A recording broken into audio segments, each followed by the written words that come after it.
എത്തിയിരിക്കുന്നത് നമ്മുടെ സിദ്ധാപുര, അതായത് ബിജാപുരയിൽ നിന്നും 30 കിലോമീറ്റർ അകലെയായി സ്ഥിതി ചെയ്യുന്ന 4 ഏക്കറോളം ഭൂമിയിൽ സ്ഥിതി ചെയ്യുന്ന മുന്തിരി തോട്ടത്തിലാണ്.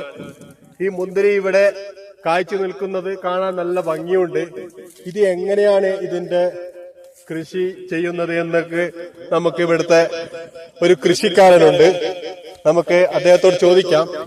എനിക്ക് കന്നഡ അറിയില്ല എങ്കിലും തപ്പി നമുക്ക് കന്നഡത്തിൽ ചോദിക്കാം.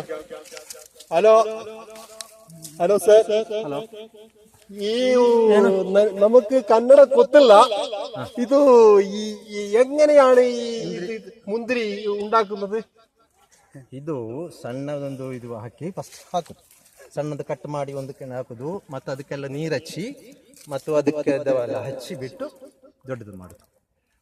ഇയാള് പറയുന്നത് ഈ ചെറിയ ചെടി ഉണ്ടാകുമ്പോൾ നട്ട് അതിന് നല്ല രീതിയിൽ ശുശ്രൂഷിച്ചപ്പോൾ ഇത് നല്ല രീതിയിൽ നോക്കിയപ്പോഴാണ് നല്ല ചൂട് വേണം, പിന്നെ നല്ല രീതിയിൽ നോക്കണം, വെള്ളം കൂടുതലായിക്കൂടാ എന്നൊക്കെയാണ് ഞാൻ മനസ്സിലാക്കുന്നത്. എന്താണ് പറഞ്ഞത് എന്ന് എന്റെ അമ്മക്ക് വിളിച്ചതാണോ എന്ന് എനിക്കറിയില്ല. ഒന്നും കൂടി നേരെ ചോദിച്ചു നോക്കാം. ಏನ್ ಮಾತಾಡಿದ್ರಿ? ಇದು ನಾ ಏನ್ ಹೇಳಿದ್ ನಿಮಗೆ ಅರ್ಥ ಆಗ್ಲಿಲ್ಲ. ನೀವು ಯಾವ್ದು ಬಂಗಾಳಿ ಮಾತಾಡುದಾ ಏನ್ರಿ? ഈ ത്രാശ മുന്തിരി ತಮಾಷೆ ಮಾಡುದ ಎಂತದ್ರಿ? എനക്ക് ഈ കൃഷിയെ പറ്റി അറിയണോ ಗೌಡ? ಹಂಗೆ ಹೇಳ್ರಿ, ನಿಮಗೆ ಕೃಷಿ ಬೇಕಾ? ನೀವ್ ಯಾವ್ದು ಊರ್ ಮಂದಿ? ನಾನು ಕೇರಳ ಮಂದಿಯಾ?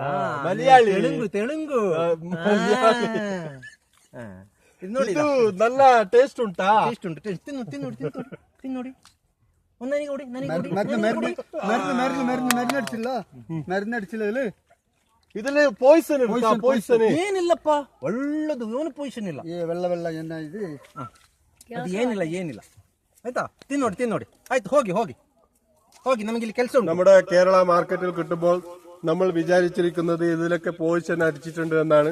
പക്ഷെ ഇയാള് കള്ളം പറയുകയാണോ എന്ന് എനിക്കറിയില്ല. ഇയാളെ പറയുന്നത് ഇതിൽ പോയിസൺ ഒന്നും ഇല്ല എന്നാണ് പറയുന്നത്.